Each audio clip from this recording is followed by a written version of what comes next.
Hi, I'm Claire Mitchell, QC.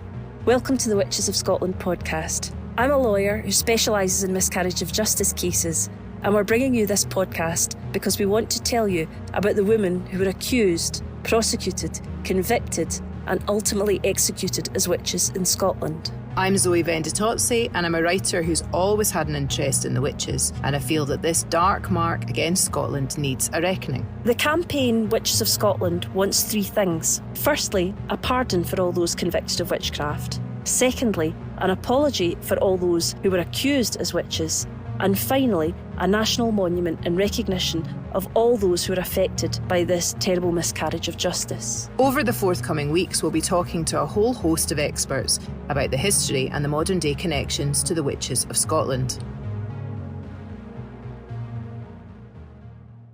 Hello, and welcome to the Witches of Scotland podcast. This week we are on episode 38, and we've got a fantastic guest who we interviewed all the way from London about her latest project, but we'll come on to that later. I was just wondering, Claire, has anything interesting happened this week in relation to Witches of Scotland? In the news. Well, what's really exciting is so many people are now out and about and going to places. We had one really nice contact. Someone said that they'd booked a holiday in Curis, having listened to the podcast. That was really amazing. And they had sent us some information about their trip there. And then friends of the show, Judith Gorman and one of our listeners who's known as Ocean Ray on Twitter, were apparently in Curis at the same time, on the same day, both of them doing their investigations in relation to women that were killed as witches. So that was really interesting. And when they were in Curis, had they arranged to meet up with each other? No, they didn't know one another at all. And I said to them online, they should have been wearing their badges, because if they saw each other kind of walking around wearing their badges, you would have gone, "Witches of Scotland." Identify. Yeah, know why you're there. If you wanted to be incognito, you could just not wear your badge. Yes. And then you could just go about things, on your own. But yeah, that makes sense, because there's a growing number of people that are connecting with other people that are doing different researches in the area they're from, or the area they've moved to, or whatever. And I think it's nice that they're sort of meeting each other through the podcast and then through Twitter particularly, but I know there's other ways that people have met too. It's really nice, actually. And it'd be nice if it's at some point we could do some sort of an event where all these different listeners could meet in some form. That'd be really nice. Yeah, I was thinking, as you mentioned badges, I think it's a good point to do a plug for our merch, which I just want to just say, you and I are both a wee bit icky about saying, oh, we've got merch. But I think the ickiness can be taken away by reminding ourselves and the listeners that the money that's made from it absolutely does not come to us. The money that's made from it goes to our sainted sound engineer, Claire's brother David, who is available for hire for your sound engineering needs. If you're interested, get in touch and we'll put you in touch with him. But David, as you know, signed up to do 6 episodes a year plus ago, and now, as I said at the top of the show, we're on episode 38 and we don't pay him. We've no budget. We don't make any money from this. We do it on top of our actual jobs, which are, quite involving anyway. And we've got a whole bunch of merchandise if you don't know about it. So there's links to it. We'll put links up if there's not already. There is on the website, I know. But there's various things, including hoodies and mugs and things like that. I love my mug. I enjoy my mug. I love my mug too. Yeah, it's good. It's fun. I'm going to get another one for my work so I can promote in work. It's a really nice thing because the money, as I say, goes to David rather than us. So it is the one cost of the show that, because we are not professional podcasters, we hadn't really thought about. If you want to see how bad our podcasting is without David, please go to episode 1 and have a listen. And now that's not fair. My basement washing machine setup was marvellous. We weren't actually recording from inside a washing machine. I'd just like to point out. It does sound like it though. It does sound like it, yeah. It's not marvellous, but yeah. So he makes us sound much better than we really are. So yeah, shout out for the merch. And David. Thanks, David. Thanks, David. Now, as ever, we want to speak about some women and name some women that were accused as witches. I think we've got something a bit close to home today, Zoe.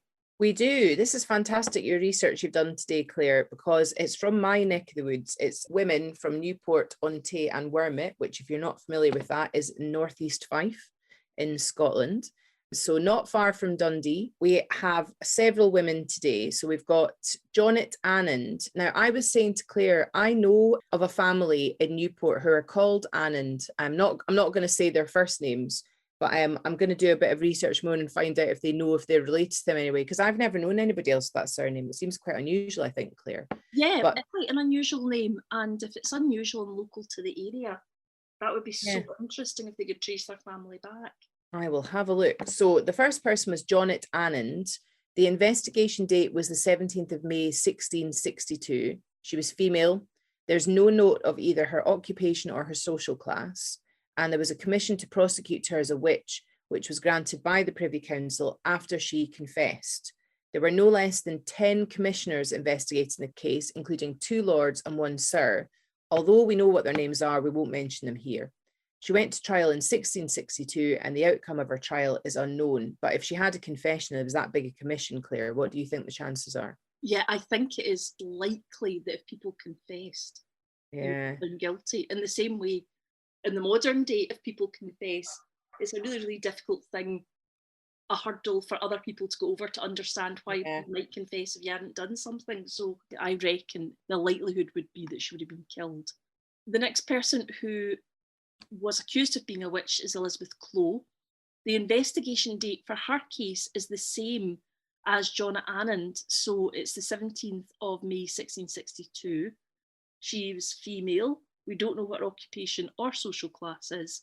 Jonna Anand's case appears to be related as it's the same date and the same commissioners involved, and sadly there's no information as to the outcome of her trial either.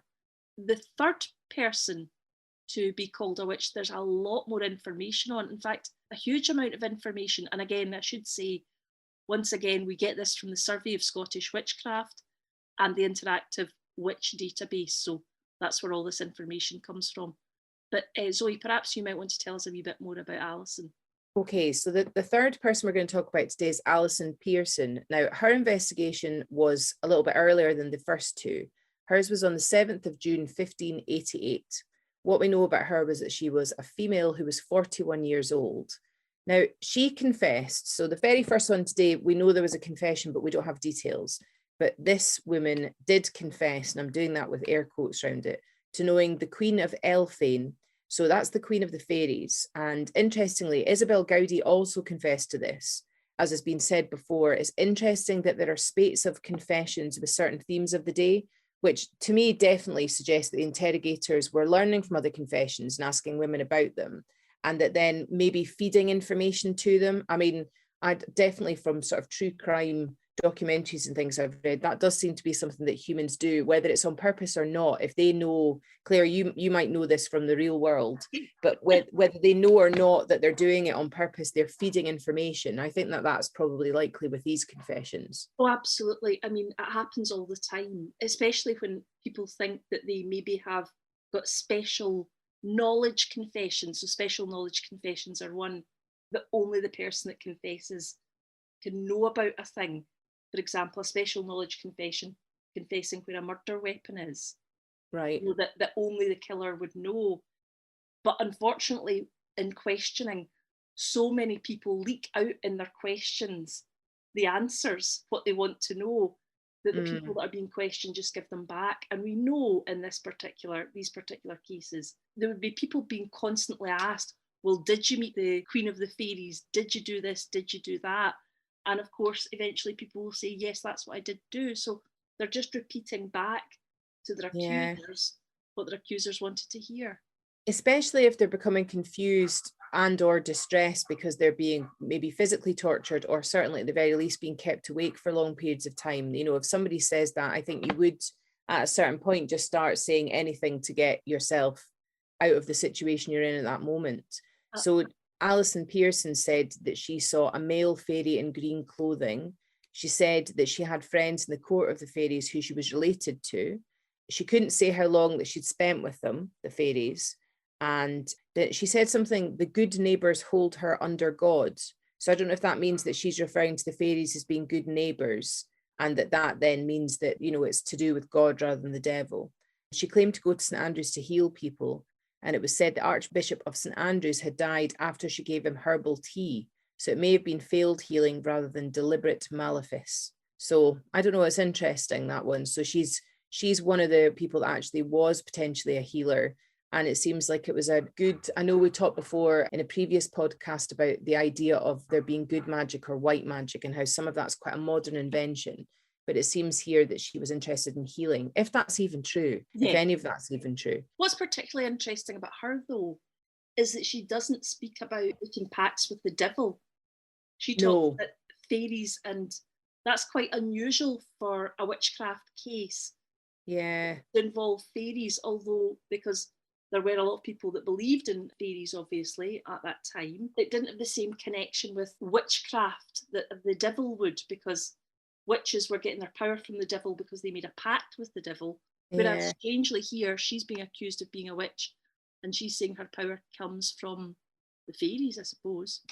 Yeah, it's interesting, and not unusually for these cases. She named somebody else in her confession or during her questioning, which was William Simpson, who was her cousin. She said that he was a witch, and she said that the fairies told her that Simpson was one of them, like one of the fairies. Pitcairn, the book in which this information is contained, quotes the legends of the Bishop of St Andrews for his case. Apparently, Simpson told Pearson that he'd been carried away out of Middle Earth with the fairies, and that when a whirlwind was heard that was them, having been born in such a dramatic way, he was taken away from his father by one man of Egypt, one giant, while he was a bairn. This is a completely bonkers story. He lived there in Egypt, is that? He lived there for 12 years. I don't know if that's meant to be Egypt. And his father supposedly died because he opened a priest book and looked at it. Perhaps Pearson was learning from him while she lived with him at the age of 12. So I don't know, it's kind of a strange and sort of convoluted story, but it makes sense if that's the story that's been told under confession, maybe if something to do with that. I don't know. I mean, you don't make a lot of sense when you're sleep deprived. So who knows if that's where that partly came from, as a sleep deprived confession. Alison also said that William cured her when she lost power in her hands and in her feet. So he was obviously meant to be a healer as well. And then there's no reference as to whether or not she was convicted. But again, as with the first two, it's likely because it was a confession, and particularly because this was such a sort of strong confession. You know, it's so detailed, even if the details are crazy. There's enough detail there, I think, probably that she wouldn't have, quote unquote, got away with it. Yeah, absolutely. I think in research, they tried to find William Simpson, but couldn't find him anywhere. So it might be just she's picked a name out of the blue, or it's made it up. It's a combination of other names put together. It's just a figment of her imagination.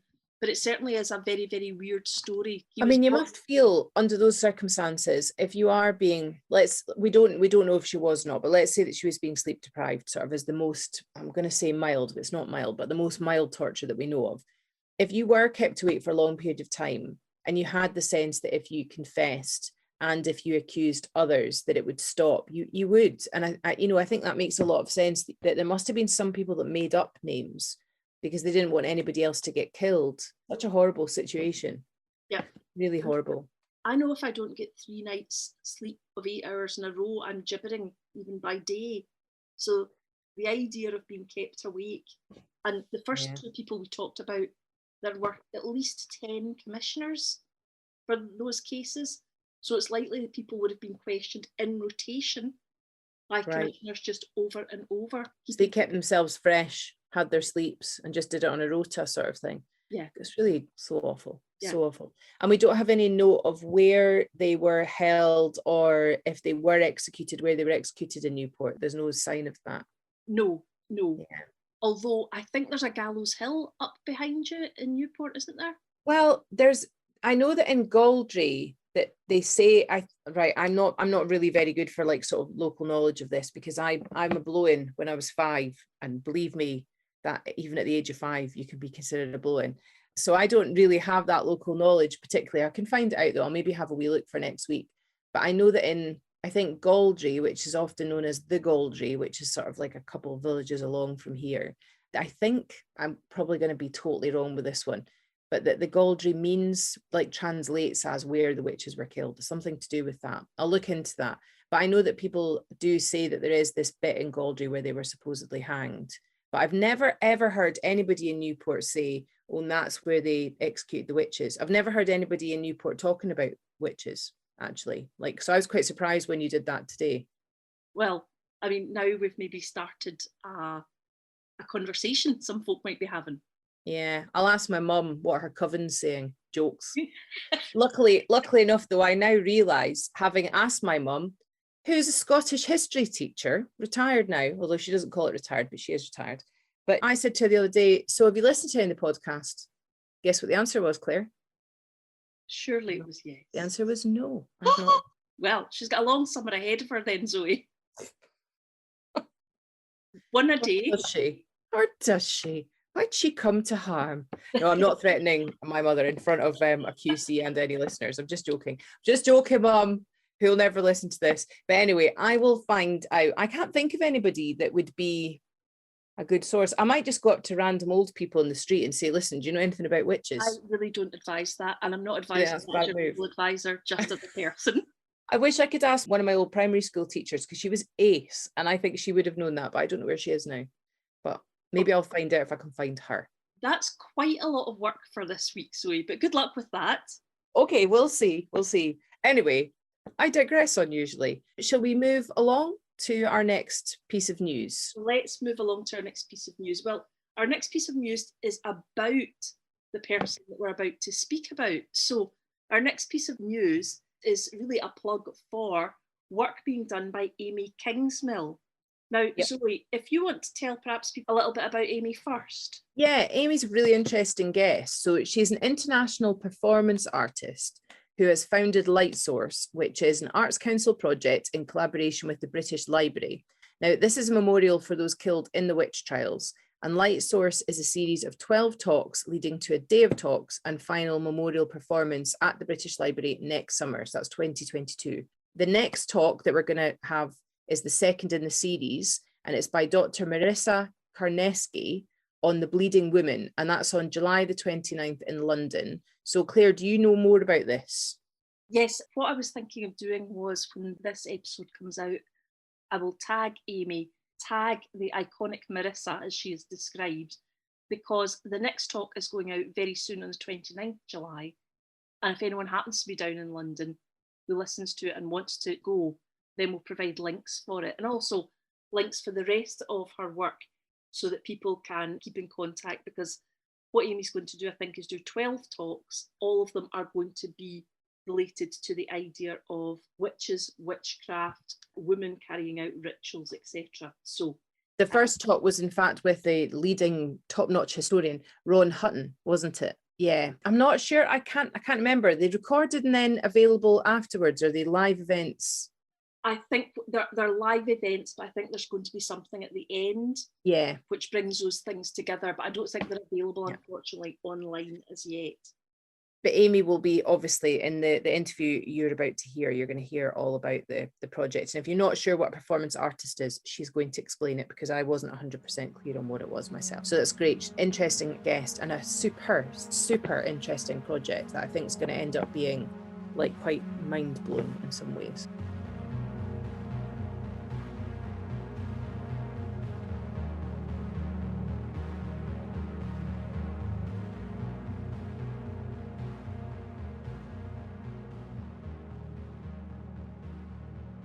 Today, we are joined by an absolutely fascinating guest. She's an artist and will be talking to us about her latest project, and we'll have a bit of an insight into her practice and have a nice free-flowing conversation about all things to do with that and with witches and why she was drawn to that. So without any further ado, please let me introduce to you Amy Kingsmill to the podcast. Hi, Amy. Hello, thank you for having me. It's lovely to meet you in this virtual sense.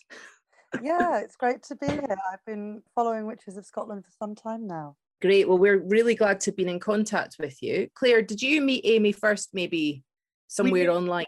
Yeah, we met on Twitter. I think Amy got in contact with us and told us that she'd been listening to the podcast and about some of the work that she was doing, which she thought would be of interest to us. And of course, as soon as I found out, I was absolutely intrigued and wanted her on. So Amy, can you tell us a bit about yourself and also why you've been drawn to the story of women as witches and what you're doing with that. Thank you. So I'm Amy Kingsmill and I'm a performance artist. I'm based in London. I've been doing performance work for just over 10 years now. And Light Source is my first Arts Council funded project. And we are running at the moment the first year of research and development, which will go into performances next year. Light Source is a project which is based around memorialising people who were killed during the witch hunts in England. I'm working with a group of 12 speakers who are coming at this from different topics, from kind of historians and academics to artists and people who work with ritual within their practice. So we can create a really kind of holistic view of not just the real history and the real lives and the real people who were killed during these times, but also kind of expanding that and looking at that as artists and looking at how people's performance practices kind of interlap with these topics. We're very lucky that we are working towards a grand finale of a day festival and a final performance at the British Library next year. I'll also be performing it at Colchester Arts Centre. And so I'm researching at the British Library, and I've got a research residency at the Live Art Development Agency in London. So there's a lot of different people that I'm working with here, as well as the speakers. And it's really exciting to have all these different places on board working together so that we can really use this as an opportunity to engage with our history and the lives of these people. What was it that drew you to having this fascination with the people that were accused of witchcraft? I was lucky enough to see Ronald Hutton and a few other people speak a few years ago as part of something put on by the Fortean Society in London. And Ronald spoke about gave his talk, Witch Hunts Old and New, about the history of the witch hunts and kind of looking at what leads us as countries into spaces where witch hunts happen and how we can change that, and how witch hunts are still going on in other parts of the globe, and the work he's been doing to try and stop that with Amnesty International and things like that. So, you know, he's been very proactive with that. And there was other speakers talking about the very real kind of ongoing problems with child abuse of children as witches and things like that. And there was another woman who, I think it was Sid Moore, who writes the Essex witch hunt books, and they're all set in this imaginary Essex witch hunt museum. And so, as somebody else who's from Essex, I was also born in Essex, as Sid Moore is, and I thought it was really interesting to kind of engage with these real histories now, and looking at your project as well, kind of seeing all of this come together and saying, well, no, it's really important that we engage with the reality. And we're in this space where tourism and folk culture and myth and pop culture have kind of distanced people from the realities of these things, while still engaging with this idea of witch and witchcraft, but in a very kind of disparate way. It's fascinating, really, but sad. So it's important to kind of go back and look at it in a realistic way. Amy, my heart leapt when you mentioned that you're going to be doing performances in person. And, you know, we have everything crossed with the possibility that we're going to be able to come down and see you at some point, hopefully. Yes, I hope so. Oh, it would be absolutely fantastic, hopefully, when this is all over. So you're going to be doing performance work. You're also setting up to speak to 12 people, is that correct, over the course of the year? So we have 12 different speakers, most of which are based in England, but we've got Renathi coming over from the States as well. We've got Marissa Karneski, in fact, coming to speak with us next month. She's a performance artist and a feminist who works with cabaret and ritual. She recently did a work called The Bleeding Woman, which is exploring kind of menstruation rights and issues around menstruation through performance art. And she's a really incredible performer, so I'm really glad to have her on board. She works with a very informed way with icons and ritual, so it's really exciting to have her in this project. And you'd started the first one last night with Ronald Hutton. By the time this comes out, this might come out in maybe a month, so it's about a month ago. Can people still access that, or was it a one-time only live event?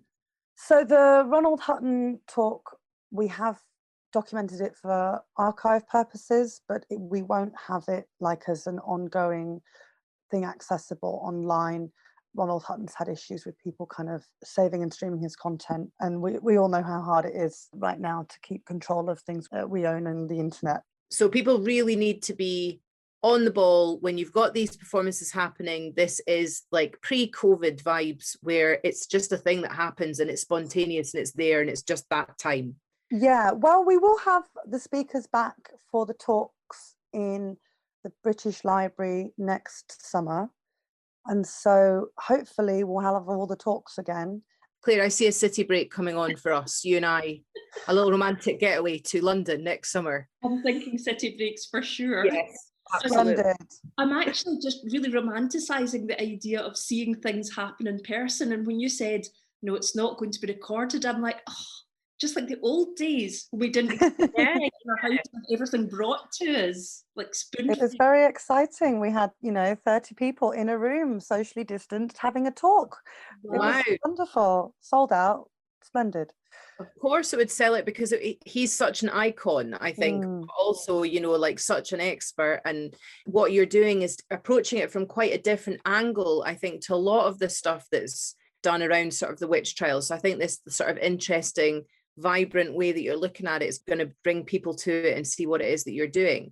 For those of us that are not maybe particularly au fait with what performance art is, I mean, obviously we're total experts on it, we're not. Can you explain to us what it might entail, or are you not there with that yet, or is it something that people just walk into totally, no expectations? I can give people a brief kind of idea of what some performance art can involve. I'm not going to give away everything that's going to happen. No, don't.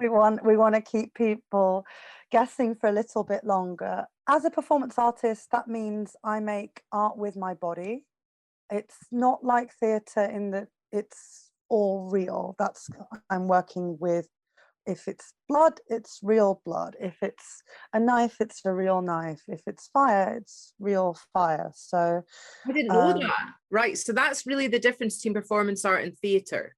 In some ways, I mean, performance art doesn't always necessarily have to have a narrative. It's not, for me, that's how my body art is. Some people will work with things that might be some fakeries and tricks and different performative methods, I guess. But you're real. So whatever you're it's the real deal. Real thing. Okay. The real thing. So previously I've done work such as I made a piece called Bleeding Skirt, in which I have a floor-length red skirt that was rigged to bleed my own blood. And I walked in for 7 hours in the perimeter of the gallery. And as I walked, the blood on my feet created a trail. And so you create this path, and it's this red path. And so over the 7 hours, it got more and more, and you're drawing a line by walking. And so that was a piece to do with kind of discussing violence against women already. So I work a lot with things like trauma in my work, and I think it's quite important to look at kind of ways of memorializing people through this practice. I'm quite drawn to that. Wow. What I really liked what you said in your introduction was that you are doing this and inviting people to come at it from their perspective. So you have a lot of different people who, just as humans do, we all view the world in different ways. I view the world through my prism of law and miscarriages of justice and legality, not perhaps what some people would want to come along and watch on an evening out. But it really intrigues me how people interpret what their history is and interpret the history of the witch trials. And recently we had on a speaker talking to us about transgenerational trauma, and the fact that the trauma of what happened to a woman, the vast majority of people being women, I think only 15% in Scotland being men, and a little bit higher the percentage down in England. But it strikes me that people in the modern day use their own prisms to interpret that. And is that really what you're trying to bring together, all the different aspects of interpretation?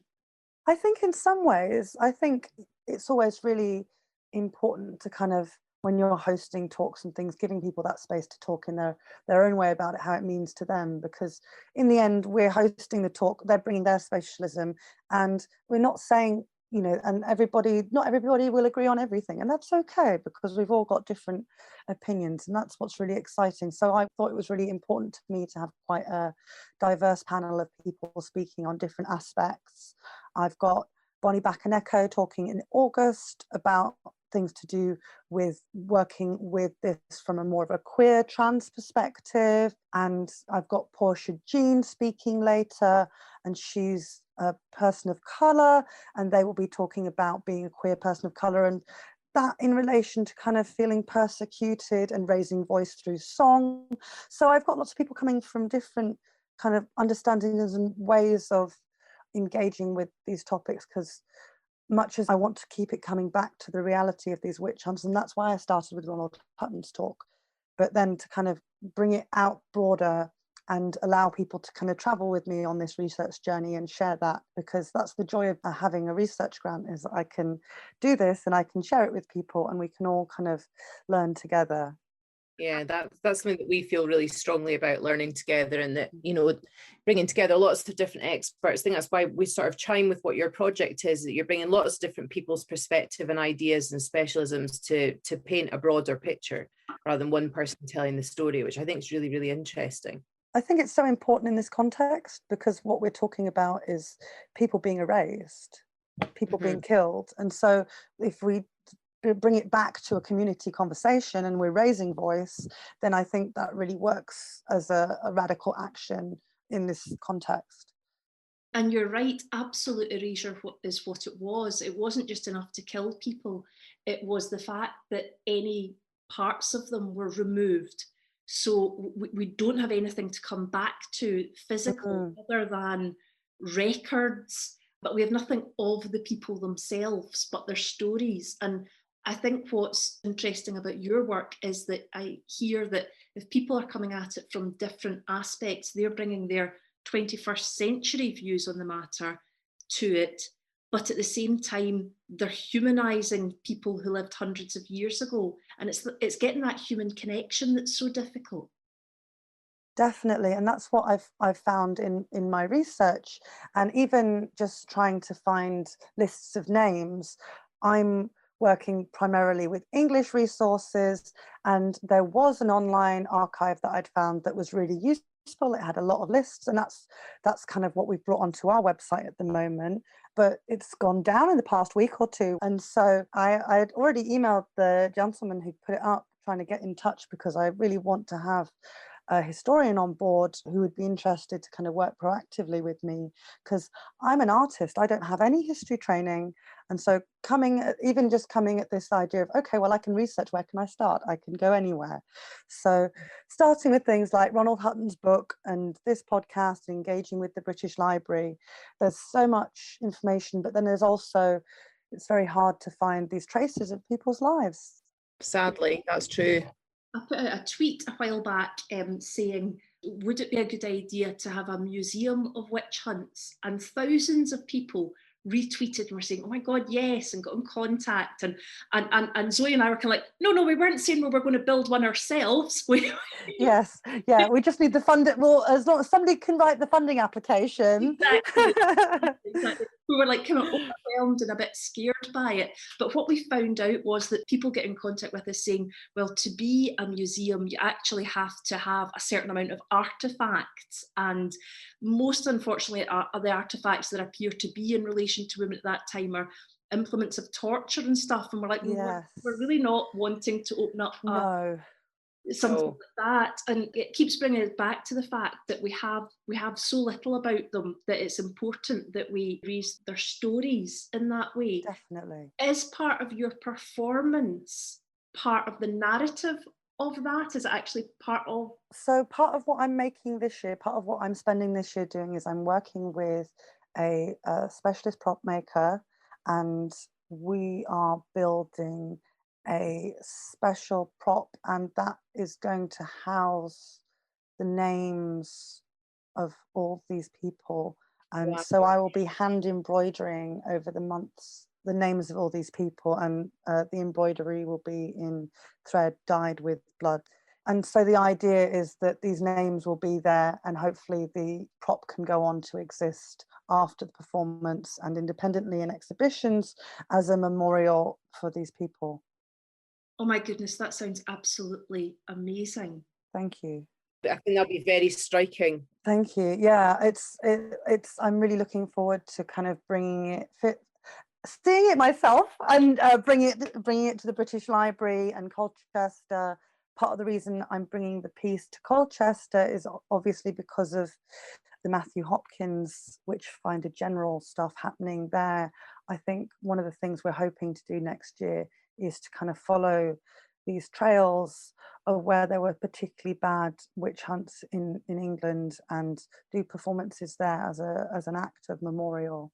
So whenever we find suitable spaces, we've been approaching them and trying to make things happen there. Where does the name Light Source come from? So Light Source is the name of the performance piece. It's also the name of the project.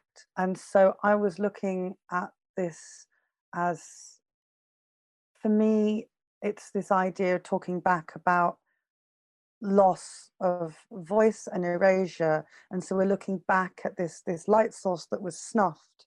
And so for me, I guess I'm using light to shine a light on these stories, and the performance will hopefully do that in a suitable way. And it's really important for me, that image of the candle and the flame, and kind of looking at a way of drawing attention to these stories and these lives and these people who were killed. And Amy, you've set the talks that you're going to have to particular times. They are at the end of the month now, at the end of every month, basically last Thursday, the 29th. We launched this week just gone, and we did a performance. I did a performance the week before, launching the light source in an active way, because I'd already been doing research beforehand, launching it with this burning of the light source embroidery on the beach. And so that was at summer solstice. And so the idea is that as we go forward, there will be equinox-based performances that kind of test out what will happen, or look at other ways of memorializing as we go forward. And have you had any contact with, I suppose, what we've called modern day witches? Has there been any involvement with them, or do you intend to get any modern day witches involved in the project? I've found, and I think from speakers I've heard and people getting involved with your project as well, there's a huge interest within the pagan and Wiccan community in these topics. And I think a lot of people feel very personally invested in it, and kind of identify a lot with the victims in one way or another. And I think there are, elements of kind of herbalism that are traced, but then we are also, looking at this thing of just folk, just people. I keep finding this loveliness of, I've been in London 11 years, and I keep having these moments where I look around and I go, hang on a minute, all these people I'm working with have an interest in ritual, and whether or not they'd identify themselves as Wiccans or pagans overtly. So I feel quite lucky that I've been able to draw these people towards me through doing this kind of work. And so I think a lot of our speakers engage in ritual in different ways. I haven't specifically sought out somebody to kind of come from a more overtly pagan Wiccan kind of direction, but not all our talks are kind of, there's one or two slots that are have opened up. So we're seeing how things go, and hoping to find a few more speakers that might be suitable. I want to find somebody to talk on the tourism, the witch to kitsch issue. Oh yeah, you'll have listened perhaps maybe to the Salem podcast. Yes, I did. That we had. She was fantastic. In fact, they got in contact with us and saying, if you're having a museum of witch hunts, we'll get involved, we'll help you. Fantastic. Yeah. Okay, but yeah, they are very clear about the boundaries they want to draw there, and not to make this tourists for tourists' sake. Exactly.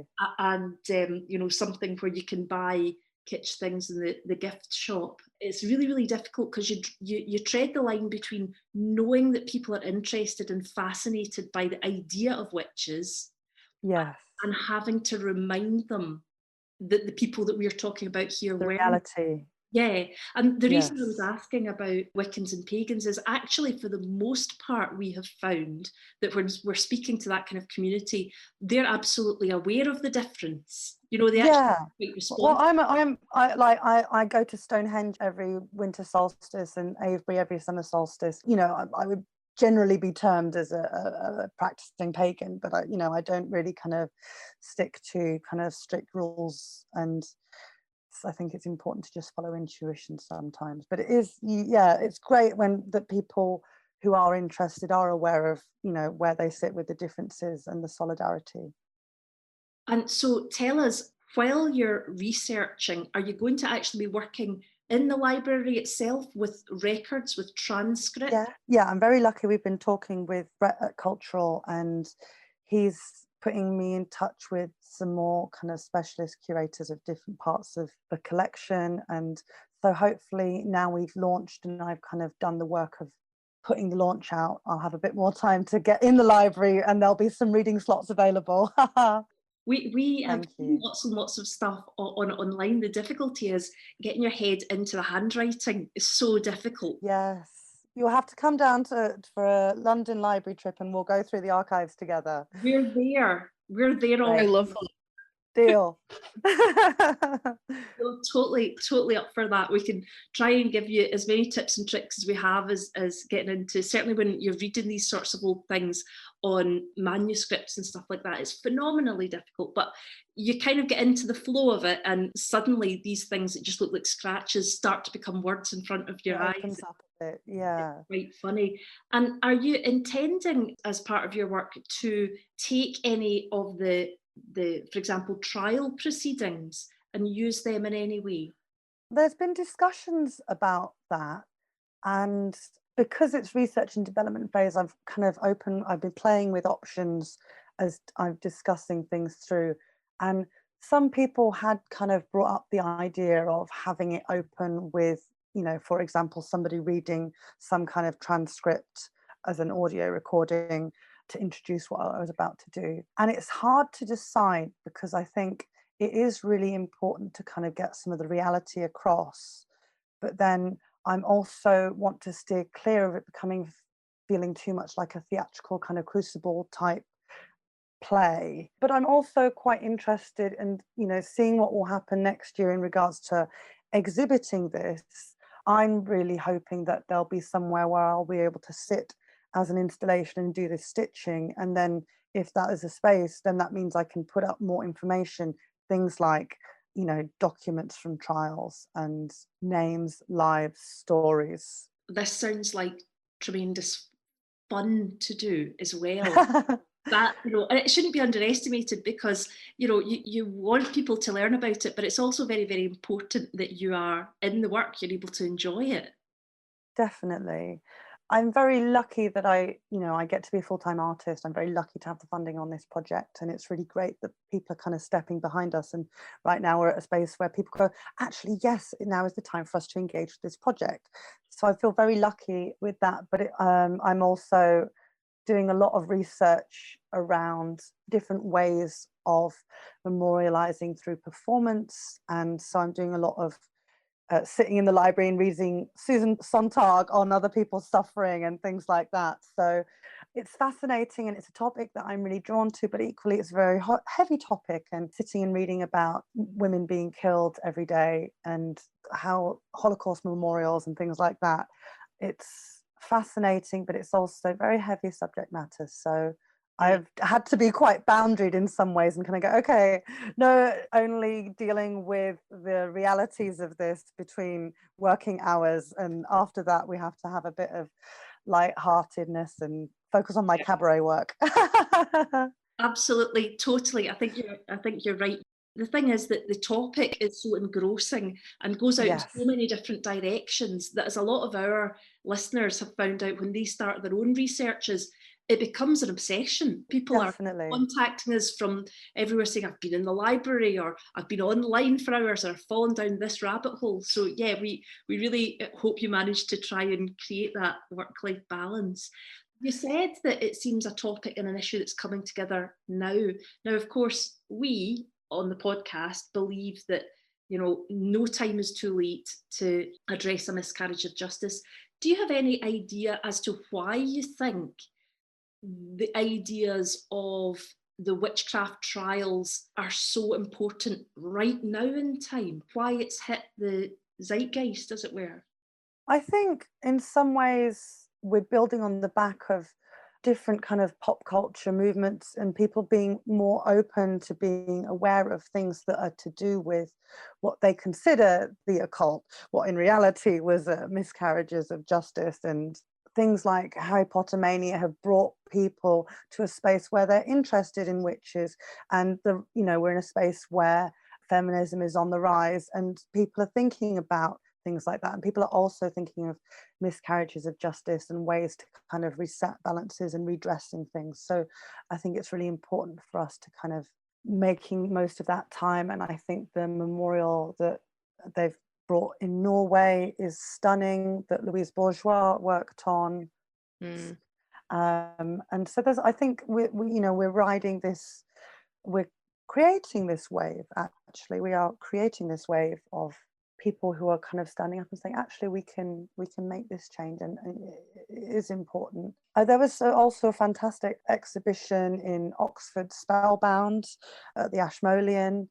I think there's been lots of things like that. There was also a few years ago an exhibition at the British Museum on witches, but in a more fictitious sense, the idea of the witch in that sense.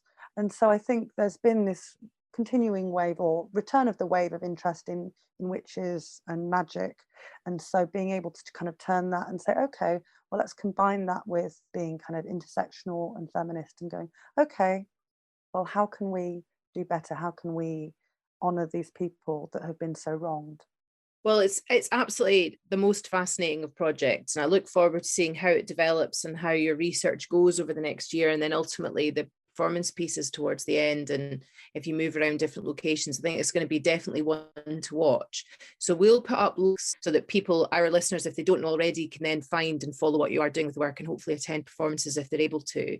But thank you so much for joining us today, Amy. It's been really wonderful, and it's great to think about this in a different way as well. And I love the title of your work and everything. I think it's really fantastic. Thank you so much. Thank you. It's been a pleasure to be here, and I'll keep you updated, and I'll see you in London.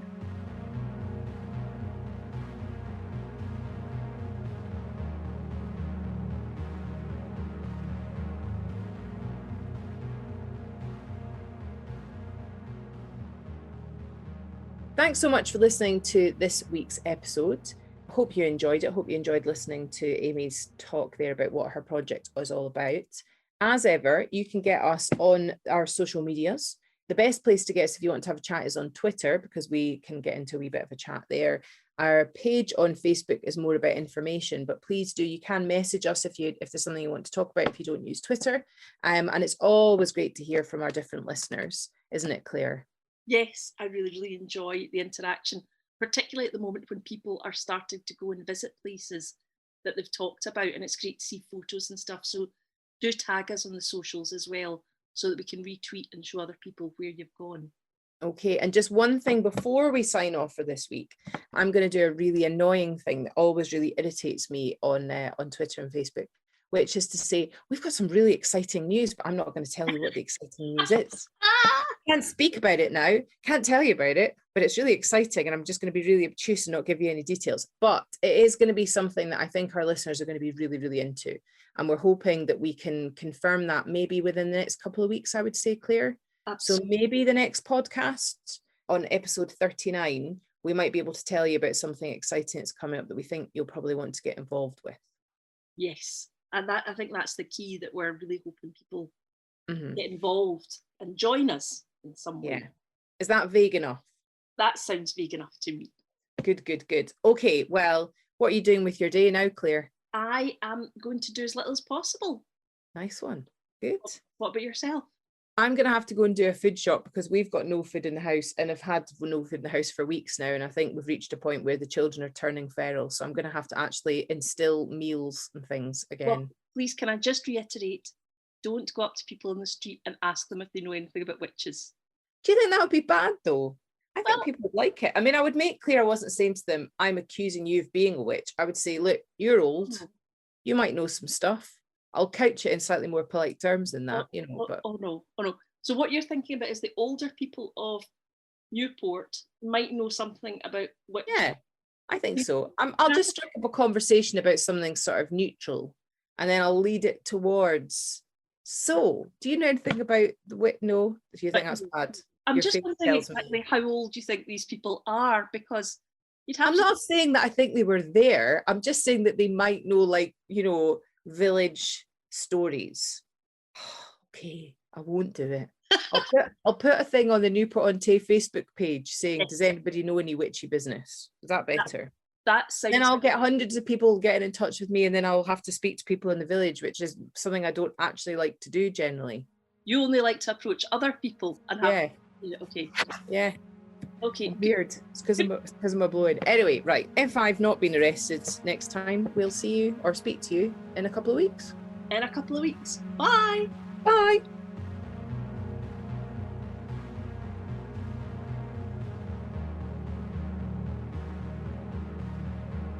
If you'd like to learn more about the Witches of Scotland, please subscribe wherever you get your podcasts. Sign up for our mailing list at www.witchesofscotland.com to keep updated with the campaign. On that site, you'll be able to find how to link with us on Twitter, Facebook and Instagram.